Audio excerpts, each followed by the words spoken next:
guys, welcome back to my channel. So my name is Vishaka and I'm back with a new video. So today my topic is data collection. ये research and methodology का सबसे important topic है and इससे question आता ही आता है. सो इसको मैं स्टार्ट करने से पहले आपको बताऊंगी कि डेटा का मतलब आप समझ सकते हैं कोई भी फैक्ट या इन्फॉर्मेशन. अगर आप रिसर्च कर रहे हैं तो उसके लिए आप फैक्ट्स और इन्फॉर्मेशन के कलेक्शन को डेटा कलेक्शन कहते हैं. You can say gathering and measuring information. It is a term used to describe a process of preparing and collecting data. Data are the basic input to any decision making process in any field like education, business, industry. आप इसको ऐसे समझ सकते हैं, अगर आपको किसी भी चीज़ के लिए, चाहे वो एजुकेशन हो, बिजनेस हो, इंडस्ट्री हो, उसके लिए आपको अगर रिसर्च करना है तो उसके लिए डेटा कलेक्ट करना सबसे ज़रूरी है. बेसिकली डेटा दो तरह के होते हैं, प्राइमरी एंड सेकेंडरी. सो अगर अब मैं प्राइमरी डेटा की बात करूं, ऐसे डेटा जो कि सबसे पहली बार कलेक्ट हो रहे हों, जिसे आप फ्रेश डेटा कह सकते हैं, जो कि कैरेक्टर में ओरिजिनल हो. This is the process of collecting and making use of the data. Primary and secondary data में डिफरेंस आप ऐसे याद कर सकते हैं, जो डेटा फ्रेश हो and first time in use हो उसे आप प्राइमरी डेटा कह सकते हैं. एंड सेकेंडरी डेटा जो कि जिसके बारे में पहले से किसी भी चीज़ का इन्फॉर्मेशन हो, वो आप सेकेंडरी डेटा में कह सकते हैं. अब अगर मैं मेरिट्स एंड डीमेरिट्स की बात करूँ, सो मेरिट्स की मतलब अच्छी चीज़ें एंड डीमेरिट्स उसकी बुरी चीज़ें. सो मेरिट्स मतलब हाई एक्यूरेसी ऑफ डेटा. अब प्राइमरी डेटा ऐसे डेटा होते हैं जो कि फर्स्ट टाइम कलेक्ट करने हो और फ्रेश डेटा हो. सो डेटा का एक्यूरेसी बहुत हाई होगा, अच्छा खासा आपको मैटर मिलेगा. Data interpretation is better and up to date. So these are the merits. And अब मैं demerits की बात करूँ तो expensive.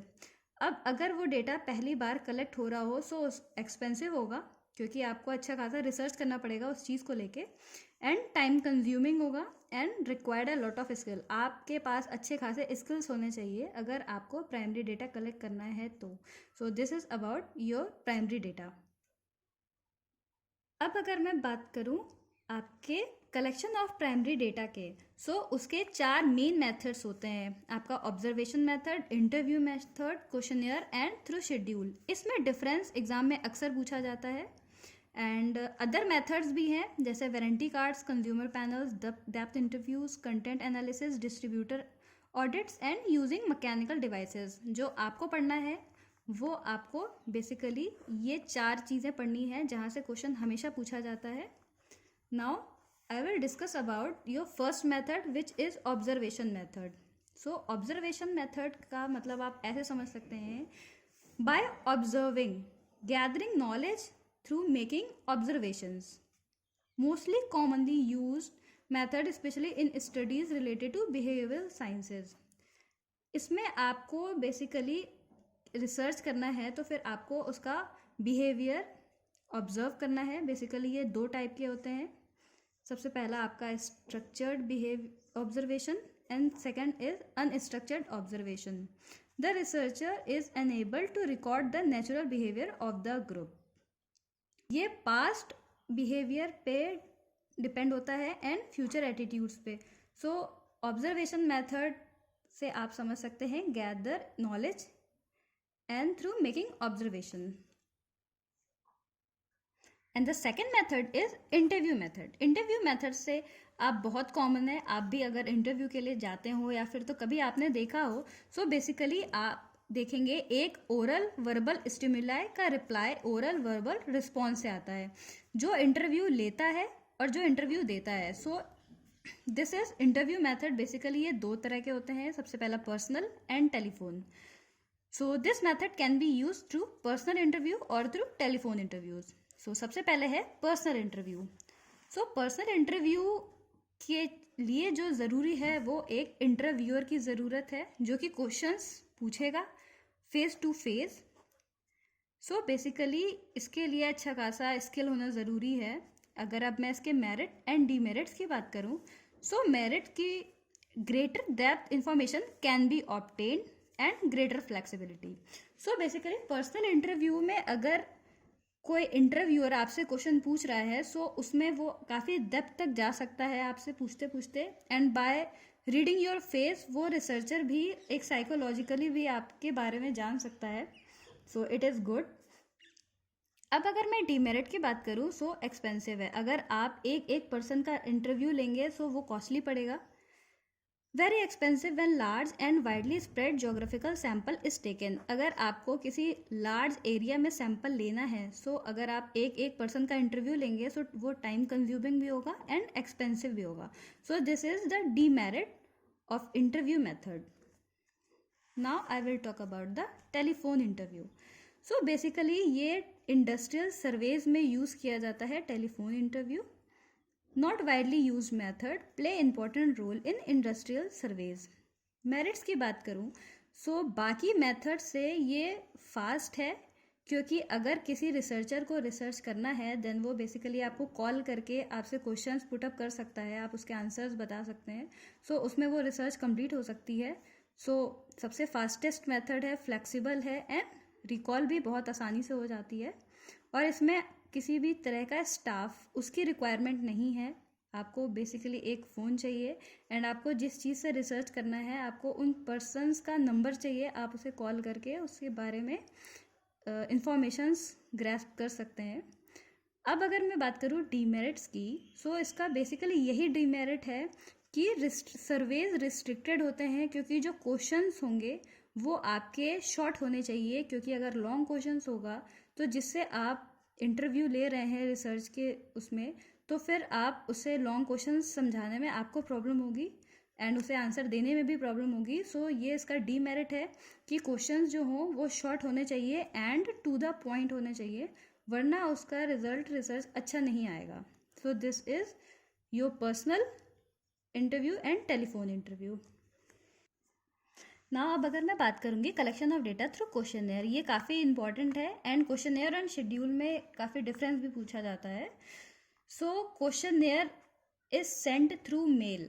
जब किसी रिसर्चर को डेटा कलेक्ट करना होगा, सो अगर वो collection of data through questionnaire करेगा तो वो अपने क्वेश्चंस को एक मेल के थ्रू सेंड करेगा। ये मेनली यूज़ किया जाता है private industrial research workers, private and public organisation and government से भी यूज़ होता है। In this method a questionnaire is send to the person concern with a request to answer. So basically जिसे question पूछना है सो उसे पहले उसका कंसर्न लेना ज़रूरी है, देन वो थ्रू मेल अपने क्वेश्चन सेंड करेगा एंड देन बैक वो उसे उसके आंसर सेंड करेगा।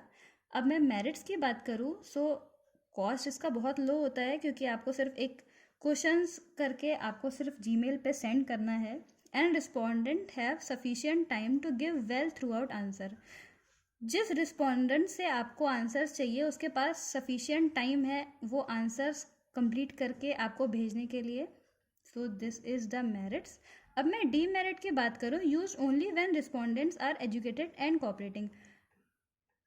रिस्पोंडेंट का एजुकेटेड एंड कोऑपरेटिंग होना बहुत ज़रूरी है। आप सिर्फ एक एजुकेटेड पर्सन से ही वो रिसर्च कर सकते हैं। अगर वो एजुकेटेड नहीं हुआ, वो जीमेल यूज़ नहीं करता है एंड कोऑपरेटिंग नहीं हुआ, सो आप उसके साथ नहीं कर सकते research. And slowest of all, ये बात आपको नहीं पता कि वो कब तक आपको उसका आंसर जीमेल करेगा। सो this is the slowest of all method. Now I will talk about the collection of data through schedule. ये काफ़ी सिमिलर होता है क्वेश्चनेयर से, बस मेन डिफरेंस ये होता है कि क्वेश्चनेयर में आपको मेल के थ्रू सेंड किया जाता है एंड शेड्यूल में आपको एक प्रो फॉर्मा दिया जाता है जिसमें कि सेट होते हैं क्वेश्चंस के। आपको उन क्वेश्चंस को टिक करना है।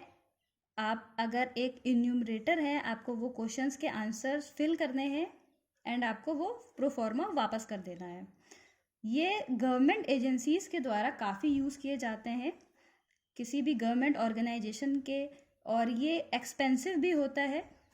Collection of data through schedule ये काफ़ी एक्सपेंसिव होता है क्वेश्चनियर के कंपैरिजन में। This is collection of data through schedule. जैसा कि मैंने आपको बताया, प्राइमरी डेटा जो फ्रेश डेटा होती है फर्स्ट टाइम कलेक्ट होती है एंड अब मैं बात करूँगी सेकेंडरी डेटा की। सो सेकेंडरी डेटा वो डेटा होते हैं जो कि पहले से अवेलेबल हैं, जैसे कि किसी भी बुक्स में, मैगजीन में, न्यूज़पेपर में, यूनिवर्सिटीज़, इकोनॉमिस्ट, बहुत सारे फील्ड्स में जो भी पब्लिकेशंस होते हैं जो कि पहले से अवेलेबल होते हैं वो आपके सेकेंडरी डेटा हैं। एंड वो कि पहले से ही कलेक्टेड है, एनालाइज्ड है किसी और के द्वारा, दिस इज सेकेंडरी डेटा। अब मैं डिफरेंस अगर बताऊं आपको प्राइमरी एंड सेकेंडरी डेटा की, इसके 3 कैरेक्टरिस्टिक्स हैं, reliability, suitability and adequacy. So difference ये है कि primary data real time data होता है एंड उसके सोर्स का पता रहता है, कॉस्टली होता है, टाइम कंज्यूमिंग होता है एंड फ्लेक्सिबल होता है। आपको उसका सोर्स पता है, आप श्योर है उसके सोर्स के बारे में क्योंकि वो फ्रेश डेटा है, फर्स्ट टाइम उसको लिया गया है। अब अगर मैं बात करूँ सेकेंडरी डेटा की, सो ये पास्ट डेटा है, आपको उसके बारे में नहीं पता कि वो आपने इन्फॉर्मेशन लिया है अगर बुक से या किसी मैगजीन से, तो ज़रूरी नहीं है कि उसी बुक में हो, शायद वो इन्फॉर्मेशन दूसरे बुक्स में भी अवेलेबल हो। So you are not sure about the source of data. काफ़ी चीप होता है एंड टाइम कंज्यूमिंग नहीं होता है क्योंकि आप किसी भी बुक्स या मैगजीन से वो इन्फॉर्मेशन कलेक्ट कर सकते हैं। So this is all about your collection of data. I hope this will help you out. So thank you for watching my video and keep supporting me.